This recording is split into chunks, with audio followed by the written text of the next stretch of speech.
He was already sitting in the cafe with a bouquet of daisies when he realized that arranging a practice date for his own daughter might have been a terrible mistake. His name was Daniel Moore, and the problem was simple on the surface. His teenage daughter was late. Not catastrophically late. Not late enough to panic. Just late enough to make every worst possibility line up neatly in his head and wait their turn. Daniel checked his phone again, even though he knew there would be no new messages. There never were when he checked this often. The cafe was small, warm, and painfully public. A place for first dates, second chances, and quiet breakups. Daniel had chosen it precisely because it was safe. Neutral territory, bright lights, witnesses. Nothing bad could happen here, he had told himself when he agreed to the idea. Nothing real, at least. That was the lie he was clinging to now. The waitress had already glanced at him twice. The second look lingered a little longer than politeness required. A man in his 40s, alone at a table for two, holding flowers and pretending not to rehearse sentences under his breath. Daniel shifted in his chair and placed the bouquet beside his cup of water, trying to look casual. He failed. His daughter, Lily, was never late without a reason. If she missed a bus, she would text. If she changed her mind, she would over-explain. Silence meant friction. Silence meant she was thinking. And when Lily thought too much, things became complicated very quickly. Daniel typed a message and deleted it, then typed another. "Are you okay?" He erased that too and finally sent something safer. "I'm here." The reply came almost instantly. "On my way." 2 words, no emoji, no apology. Daniel exhaled slowly and tried to remind himself that this was not a crisis. Not yet. Just a problem. One of many small problems that had piled up since he had become a single father 6 years ago, the day Lily's mother walked out of the hospital room and never came back. He shook the thought away. Today was not about the past. Today was about preparation. About helping Lily feel confident before she started dating boys who did not know her the way he did. Boys who might smile wrong or touch without asking or mistake silence for consent. She had come to him with the idea herself. That should have been comforting. Instead, it had scared him.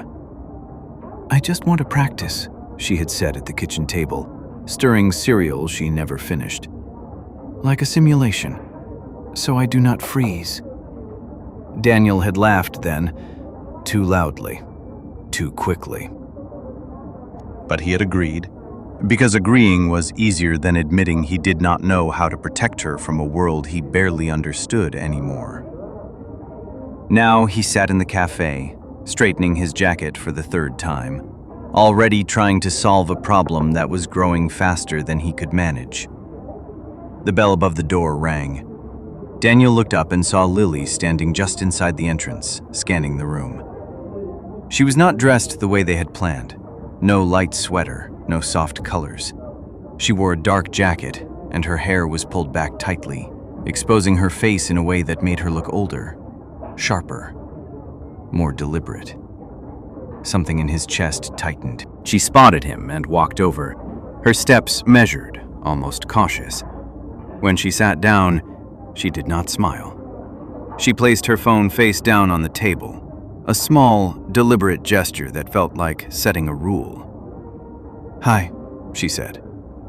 "Hi," Daniel replied, standing halfway out of his chair before realizing that might look strange and sitting back down again. You're on time enough." She nodded. "I wanted to see how you'd react." There it was, the first crack. Daniel smiled, the one he used at work during difficult meetings. "Okay, well, first rule, right? Be polite, compliment." "You look nice," he said. "Thank you." Lily replied. You look nervous. That was not in the script. He laughed softly and reached for the flowers. These are for you. She looked at the bouquet, then at him. In real life, this can make someone feel pressured, she said. But since this is practice, I'll accept. She took them anyway and set them aside, untouched. Daniel felt the first flicker of irritation. This was supposed to be simple, a rehearsal, a controlled environment. He decided the best way forward was momentum. So, he said, opening his notebook slightly before remembering not to use it. How was school? Busy, Lily said. People. He waited for more, but none came. The waitress appeared and asked if they were ready to order. Lily ordered hot chocolate. Daniel ordered the same, even though he preferred coffee. Mirroring was a good technique. He had read that somewhere. When the waitress left, Lily leaned forward slightly.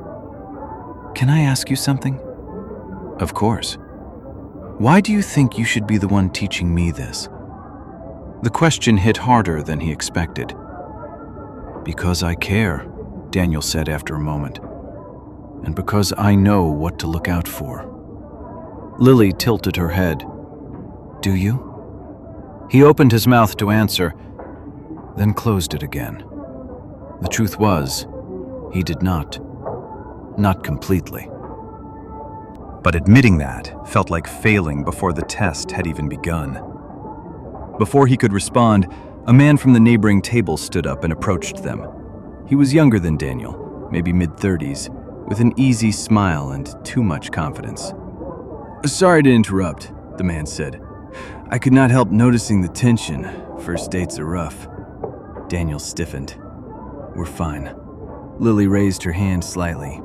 It's okay, she said. He can stay. Daniel stared at her. Lily, this is realistic, she said calmly. People interrupt. Sometimes they do not respect space. Let's see what happens. The man pulled up a chair without waiting for permission. Daniel felt the problem shift. It was no longer just about being late, and he had a terrible feeling that from here on, everything would only get worse. The man introduced himself as Aaron and acted as if he had been invited rather than tolerated. He sat too close to Lily, angled his chair toward her, and spoke with the relaxed authority of someone used to taking up space. Daniel felt his jaw tighten almost immediately. This was not part of the plan. Or maybe it was, and that was what frightened him most. Aaron asked Lily her name, where she studied, and what she liked to do in her free time. His tone was friendly, but Daniel heard the subtle testing beneath it, the way questions were layered to probe for confidence or hesitation. Lily answered carefully, her voice steady, her posture composed. She was performing. Worse, she was good at it. Daniel interrupted twice, politely at first, then more firmly. Each time Lily touched his wrist or shot him a look that said, "Wait. Let it play out." That look unsettled him. He was supposed to be guiding this, controlling the scenario. Instead, he felt like a guest in a room he had built himself. When the hot chocolate arrived, Aaron joked about how sweet Lily's order was. Daniel bristled. Lily corrected Aaron without raising her voice, explaining that comments about taste could sound patronizing. Aaron laughed and apologized, but Daniel noticed the way his smile lingered just a second too long. The pressure inside Daniel's chest grew. He told himself to stay calm. This was a test, yes, but a controlled one. Lily was watching him as much as Aaron was. He needed to model restraint, boundaries, reason. Then Aaron reached out and touched Lily's hand. It was light, brief, almost nothing. But Daniel was on his feet before his mind caught up with his body. The chair scraped loudly against the floor. His fist clenched without conscious instruction. That's enough, Daniel said. Aaron raised both hands, palms open. "Hey, I was just..." Daniel shoved him. Not hard enough to injure, but hard enough to make a point. Aaron stumbled back, collided with another table, knocking over a cup. Someone shouted. The cafe erupted into movement and noise. Security arrived quickly. Aaron protested, loudly. Daniel was escorted outside, his heart hammering, his hands shaking. Lily followed, silent. Outside, the air was sharp and cold. The street felt suddenly too open. "That was deliberate," Lily said finally. Daniel rubbed his face. "He touched you." "I allowed it," she said. "For the exercise." You did not tell me that was part of it. You did not ask, she replied. Not cruelly, just factually. They stood there, the space between them heavy. Daniel realized then that he had failed something important, though he could not yet name it. Lily exhaled. "We are not done. This was only the first scenario." His stomach dropped. She explained as they walked that she had designed a series of situations, boundaries being tested, pressure escalating, observations collected. She wanted to see not just what he did, but why. She had recruited friends, acquaintances, even strangers willing to play parts. It was not a game, it was research. Daniel wanted to argue. Wanted to stop. Instead, he nodded, because stopping would mean admitting fear. The next few days blurred together. Different locations, different people. A park bench conversation that turned uncomfortable. A study group that became exclusionary. A ride home offered by someone who did not accept no easily enough. Each time, Daniel intervened too early or too late. Each time, Lily took notes, sometimes literally. Small, strange things began happening between scenarios, doors closing on their own, text messages arriving with no sender, a dog barking endlessly outside Lily's bedroom window, then falling silent the moment Daniel stepped outside. Daniel slept poorly. He dreamed of Lily as a child, then woke to find her standing in the hallway, watching him, her expression unreadable. The second physical confrontation came at night. A man followed Lily home from the bus stop, while Daniel trailed behind at a distance, as instructed. The man's tone shifted from friendly to insistent. Daniel waited, clenching his fists, waiting for Lily to signal. She did not. When the man grabbed Lily's arm, Daniel reacted. This time, the fight was messier. The sidewalk was uneven. Daniel slipped, scraped his hands, tasted blood. The man ran. Lily stood still, breathing hard. "You waited too long," she said. Daniel stared at her. "I thought you wanted me to." She shook her head. "I wanted you to trust your judgment, not my script." That night, Daniel found a folder on his computer he did not remember creating. Inside were transcripts, observations, psychological terminology he barely understood. His name appeared again and again. Subject shows heightened aggression when authority is challenged. Subject prioritizes control over consent. Subject confuses protection with possession. Daniel closed the laptop slowly. The second twist came when he realized the truth he had been avoiding. This was never about preparing Lily for dating. It was about deciding whether he was safe to let go. The deadline arrived without announcing itself. It did not come as a date circled on a calendar or a countdown timer on a screen. It arrived as a quiet certainty that settled into Daniel's bones the morning Lily told him there would be one final scenario. "After this," she said, pouring cereal into a bowl and not looking at him, "I'll have what I need." "What you need for what?" Daniel asked. She smiled faintly. "To move on." The words landed heavier than any accusation. Daniel nodded anyway, because nodding had become his default response to fear. He told himself this was progress, that she was almost done, that things would return to something resembling normal. They did not. The final scenario was set in an abandoned community center on the edge of town, a place Daniel vaguely remembered voting to defund years ago. The building smelled of dust and old paint. The lights flickered, unreliable. Lily explained the rules with professional detachment. He was not to intervene unless absolutely necessary. She would handle the situation herself. He was to observe. Time pressure was introduced without ceremony. Lily would be leaving for college soon. Out of state, she had already been accepted. This was news to him. Daniel felt the walls close in. The antagonist appeared late. A woman this time, older than Lily, calm, persuasive. She spoke softly about opportunity, about independence, about how parents sometimes confuse love with limitation. Lily listened, asked questions, engaged. Daniel stood in the shadows, his muscles screaming to move. A door slammed somewhere deeper in the building. Wind howled through broken windows, sending old flyers skittering across the floor. The woman stepped closer to Lily. Too close. Daniel took a step forward. Lily glanced at him sharply, a warning. He stopped. The woman placed a hand on Lily's shoulder. Lily did not flinch. Daniel's heart pounded. Every instinct told him to act. Every lesson Lily had tried to teach him told him to wait.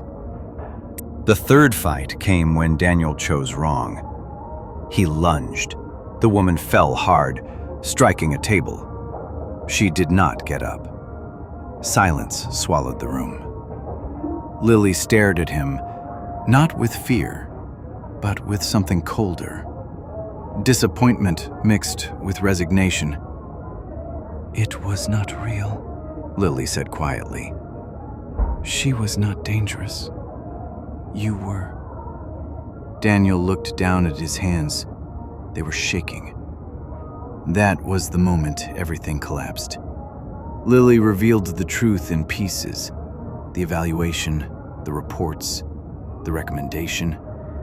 She had been offered a place in a specialized residential program for gifted students in behavioral sciences. Full scholarship. One condition: independence from parental control. They had been assessing him, not her.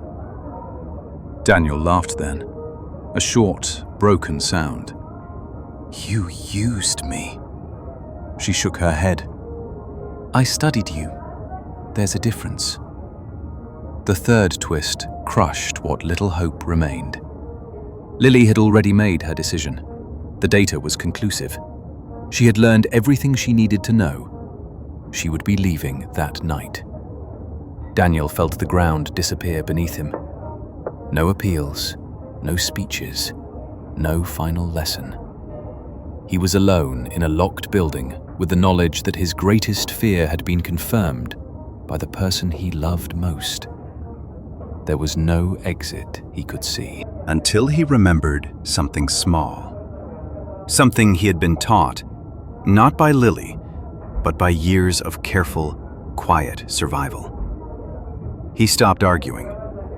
He sat down. He listened.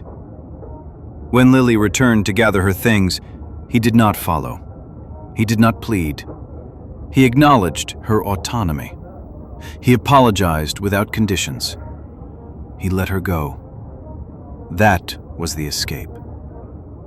The final revelation came months later in a letter written by Lily. She admitted the program had been real. The tests had been real. But the final scenario had been altered. The woman had not been part of the plan. She had been real danger. Daniel's intervention had been necessary. He had failed the test and passed the truth. He folded the letter, alone in his quiet apartment, and smiled through tears. The world was still dangerous, and his daughter was still brave. and he had finally learned the difference between holding on and standing guard.